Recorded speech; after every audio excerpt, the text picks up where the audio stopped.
My name is Mike Sullivan. I'm a former IRS agent and teaching instructor. I worked at IRS for a decade. I have been in private practice for 4 decades.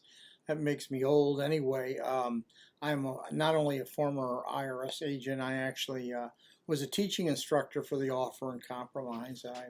When I worked there, they would send the better revenue officers to Atlanta, and we would go ahead and teach them what offers to accept and deny. So I'm a true expert in the offer and compromise. I accepted many of them. I denied many of them.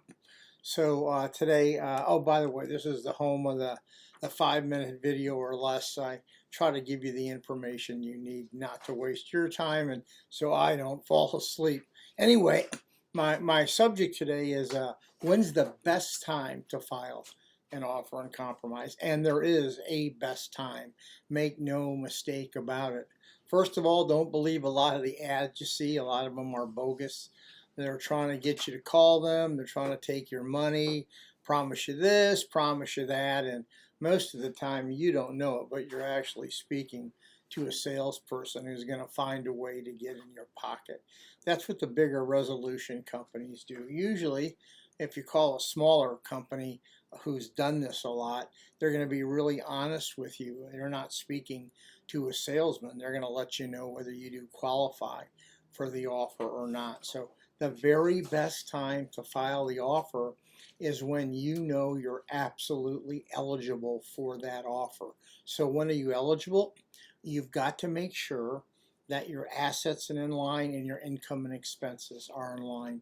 IRS has a very, very specific formula for offers and compromise. And if you don't know that formula, don't file the offer and compromise because it's not going to get accepted and you've given IRS a roadmap into your finances. So the first thing you have to do is you must understand the offer and compromise, and you must know that IRS is going to look at your assets that you have, the liquidity values, and they're going to look at your income and your necessary living expenses.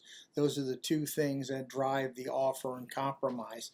So if one of those are off, you've left IRS a inroad into collecting more money than they should.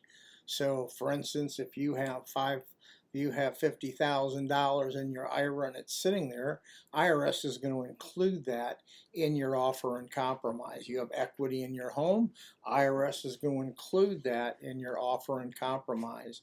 IRS is a very specific formula for the expenses they allow, and if you're not sure what the national standards are for food and clothing, housing and utilities, car payments, operation cost, medical, you're going to get whacked, and your offer and compromise is going to go down.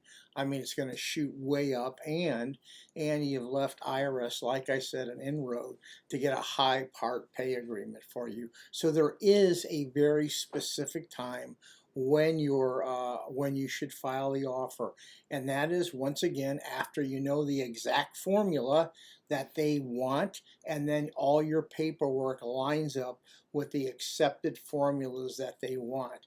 The offer and compromise is a very, very specific tool IRS uses to go ahead and to settle the debt for pennies on a dollar. So much so that last year, I think in all the United States, in all the offers, they accepted 18,000.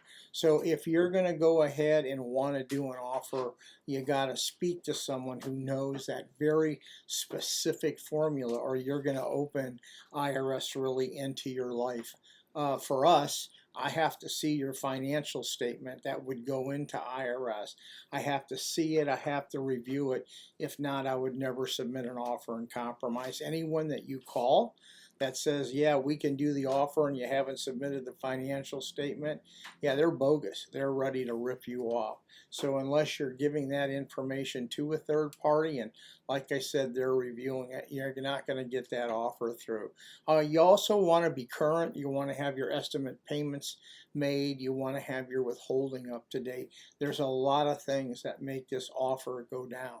So anyway, I try to give you the information that you need. Me and my M&M man, we always try to do that. So if you'd give me a subscription, that'd be great.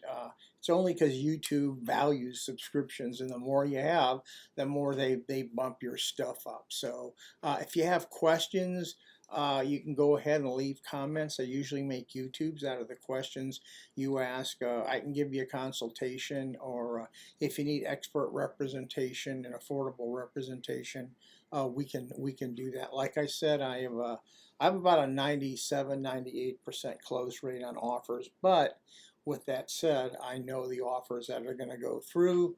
I can make adjustments on many offers, but make sure you know when to file your offer and compromise.